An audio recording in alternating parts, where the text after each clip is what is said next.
movieweb.com. Hello to Paul.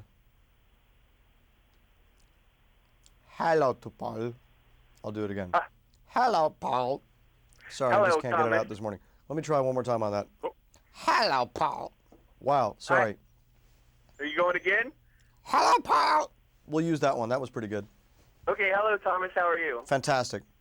Now, I want to know, have you been keeping up your ping pong game, and have you sort of improved on your skill set over the Oh years, my or God. did you let Here's that the thing go? about, here's the problem with that.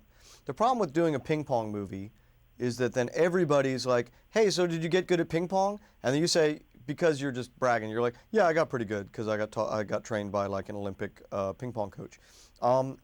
Here's what happens then. No, I never got good at ping pong, even though I did study with a ping pong Olympian. And anytime I play ping pong, people kick my ass, and then they get so excited about it because they're like, oh, you trained with an Olympian. Now look at you. Way to go, dick. And then you're mad. It's just horrible. I basically stopped playing ping pong. I have a ping pong table. I don't touch it. It's awful. It's a horrible experience for me. Thanks for bringing it up. So it must be kind of horrible when you go to somebody's house and they have a ping pong table, and all of a sudden they expect you to come play, and you're kind of like, no, thank you. Yeah, I don't do it. But it's fun. You got to act like it's like, you know, how people are like, sometimes they're like fighters are like, hey, I don't box anymore. And they're like, why? And you're like, because I killed someone in the ring. And it's just too much, there's too much of a burden on my shoulders, so I'll never do it again. That's basically what I tell people when they have a ping pong table, that I killed a man in a boxing match. Makes me a little sad that you put away the paddles, or never even picked them up, I guess, after the movie. Well, it's just, you know what I don't like doing? Things that I suck at. Well, I just don't now, like doing them. I was going to say, what you don't suck at is screenwriting. I know you have this book coming out, and I'm pretty excited about it because from what I've seen, it's a book that's entertaining as well as educational. And I know Blake Snyder has had the #1 screenwriting book for a long time, Save the Cat. Mm-hmm. Did you ever look at that book to sort of help push you guys, you and Ben, in the way you wanted to go in the direction with this book? No, in fact, a lot of the screenwriting books that are on the market are the reason that we wrote this book, which was that most of them are written by people who have either 1 credit on a screenplay or 0.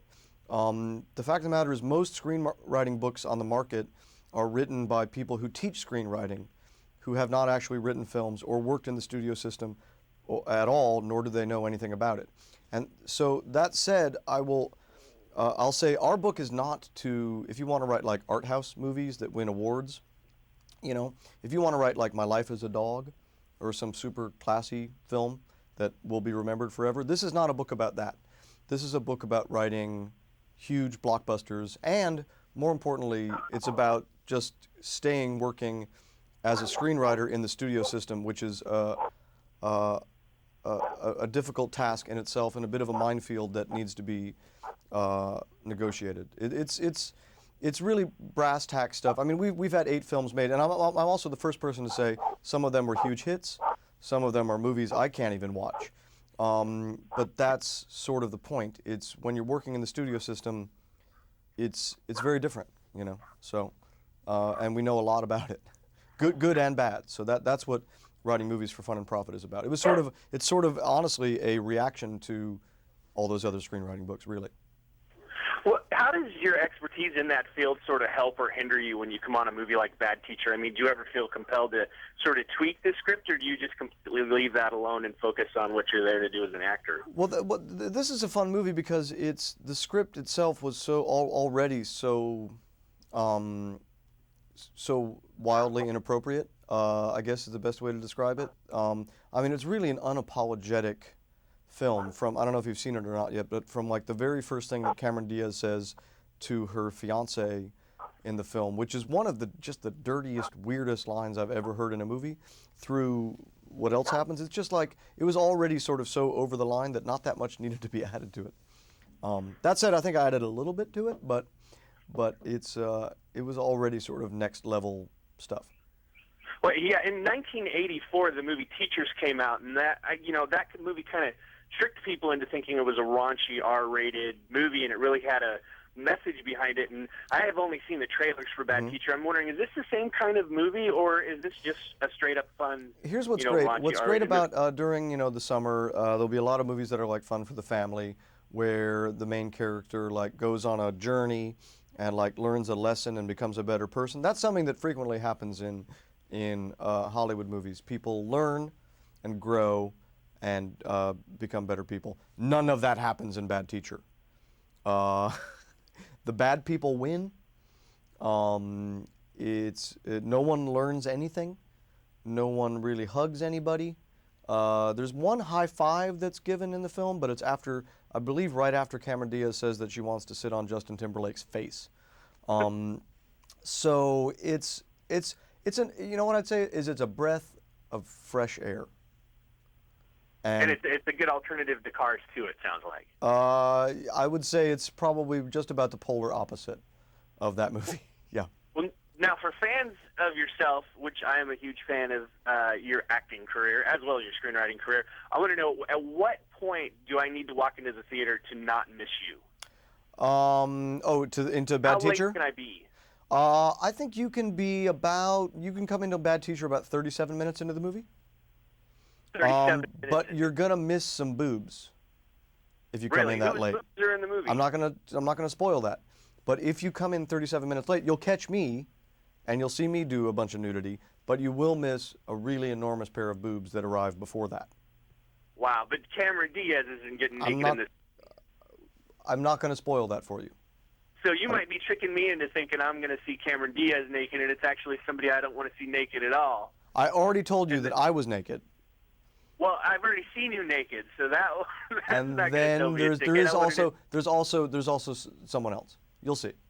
someone else. Now, You'll see. have I really appeared highly in- recommend it.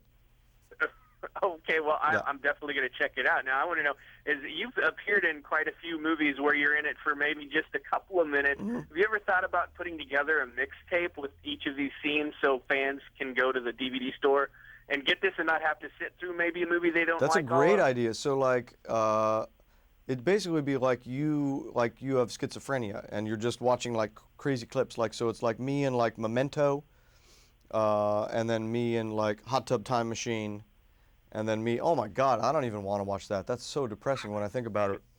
Oh, that's a How is that horrible idea. depressing? Would we charge money for that? Good Yeah, God. you charge $15.99. There's a guy who does that in Hollywood. His name is Dennis Woodruff, and it's like the saddest thing in the world. Drives around in a van and sells you clips of him in the background of like LA Law and stuff. Oh, I've actually seen that guy hanging Yeah, out on Dennis. Yeah. He's doing great. my dog is barking. I don't know what the heck That's is the matter with it. I'm sorry. I hope you can't hear that. Oh, I can hear it loud and clear, by the way. You can Like hear a bell. the The dog barking? Oh, like a bell. Mm-hmm. Oh, okay. I'm sorry. Now I wanted to know, you've been everywhere lately. What has this tour been like for you? Because I saw you in Cedar Rapids, which I know you shot a while ago, but then Yep. you were on Jimmy Fallon, and Yeah. you were on last night in Memphis Beat. I mean, you were just working to death. it seems like. Here's a great thing. At nighttime, you basically do like just an Elvis thing. At nighttime, you take a couple of Ambien and drink like 2 bottles of red wine. And then in the morning, you just do a little bump of meth, and you're really good for the next 3 or 4 days. And you just go straight through. Oh yeah. I haven't slept in days. Yeah. Well, I hope you get some sleep after this is over with. I appreciate you coming on. Have you ever done meth? Very unlikely. I have not done that. Very unlikely. But your house will never be cleaner because you just got to keep moving.